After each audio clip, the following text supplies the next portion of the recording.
Attention. Hello நில்றி. ஏய் என்ன local விட்டு போறடி போ. அப்படியே திரும்பி பார்க்காமலே போ. அப்புறம் எதுக்கு நீ அந்த கிரீட்டிங் கார்டுல ஐ லவ் யூ எழுதி இருந்த? அப்பெல்லாம் நான் உனக்கு லோக்கல் தெரியலையா? உண்மையிலே இப்ப நான் எவ்வளவு பெரிய லோக்கல் நான் உனக்கு காட்டுறேன்டி. நீ கொடுத்த கிரீட்டிங் கார்ட மாவுள உன் கல்யாணத்தன்னைக்கு சும்மா தெருவா போஸ்டர் அடிச்சு ஓட்டுறேன்டி. போஸ்டர் அடிச்சு ஓட்டுறேன் மாவுள. அப்படி ஓட்டல என் பேரு சிவா இல்லடி, சிவா இல்ல.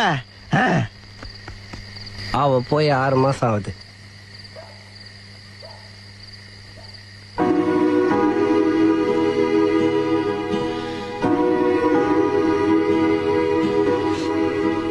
நீ சொல்றது கரெக்டா மச்சி. ஒவ்வொரு பொண்ணுக்கும் ஒவ்வொரு ஃபீலிங் வச்சு. நல்லவங்க டைலாக் ரீச் ஆகும். என்ன கொஞ்சம் லேட் ஆகும். இப்போது உனக்கு ரீச் ஆச்சு. வா.